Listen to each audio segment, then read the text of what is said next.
पाकिस्तान की तरफ से फिर से एक बार बिला इश्तियाल फायरिंग इंटरनेशनल बॉर्डर पे की गई है। आर्निया सेक्टर में मैं इस वक्त मौजूद हूँ, चकबुलिया गांव में, जहां आप देख सकते हैं कि यहाँ पे किस तरह से पाकिस्तान की तरफ से दागा गया गोला यहाँ गिरा है और इस मकान को नुकसान हुआ है। और यहाँ पे आज सुबह ही मुकामी लोग जमा हुए और इस मकान को शदीद नुकसान पहुँचा। इसकी हालत भी यहाँ पे, जो इसका किचन था वो भी बुरी तरीके से तबाह हो चुका है, इस मकान का किचन। और जो घर वाले हैं वो आप देख सकते हैं कि किस तरह से अब एक ही कमरे में यहाँ जमा हुए हैं और यहाँ पे ही वो अब मजबूरी में खाना पका रहे हैं। वही ये लोग भी खौफ में है, वही लोग खौफ में है कि किस तरह से सरहद पर पाकिस्तान की तरफ से लगभग 3 साल बाद इस तरह की शदीद गोलाबारी की गई। कुछ लोग भी मौजूद है। जी, नाम प्रीतम सिंह है जी। जी कहाँ के रहने वाले? मैं सही का रहने वाला हूँ जी। कितने बजे ये फायरिंग? ये सर कोई करीब 8 बजे के आसपास में। हाँ जी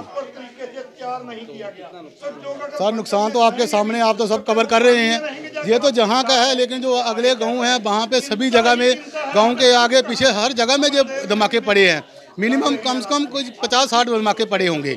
तो नुकसान तो आपने सब कवर कर लिया है, तो जी आप सब देख ही लिया है जी। सर आपका नाम? सर विजय चौधरी। जी विजय जी बताइए कब ये हमला हुआ? सर ये 8-8:30 बजे के बीच की वारदात है।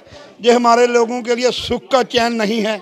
ये बॉर्डर पर इससे बेहतर है कि सरकार हमें गन्ने प्रोवाइड करवाए। हम आर्मी के साथ कंधे से कंधा मिलाकर उनसे मुकाबला करने के लिए खुद तैयार हैं। ये रोज का रंडी रोना हमसे नहीं देखा जा सकता। इससे बेहतर है कि हमें अपने साथ मिलाएं, हम उनको पूरी सपोर्ट करें। एक बार पाकिस्तान से 2 हाथ कार ही लें तो बेहतर है। ये रोज रोज ऐसा करने से अभी ये शुक्र है कि घर वालों की, ऊपर वाले की कृपा से खुद की सेफ्टी हो गई। घर का तो पूरा नुकसान हुआ, अब ये घर रहने लायक नहीं रहा है। इस गांव में आज किरा लोगों ने खाना तक नहीं खाया, बच्चों ने डर के शिव के रात गुजारी। तो घर वालों को आपने सारी हालत देख ही ली है कि क्या मंजर बना हुआ जहाँ पर। ये थे हमारे साथ सरहदी इलाके के वो लोग जिन्हें रात भर डर था और इनका कहना था कि इन्होंने रात डर के माहौल में गुजारी। और आपको हमने तस्वीरों में दिखाया कि किस तरह से मार्टर गोले यहाँ इस गांव में घुसे हैं और कितना शदीद नुकसान इस मकान को भी हुआ है। ईटी भारत उर्दू के लिए जम्मू के सरहदी इलाके से मैं मोहम्मद अशरफ।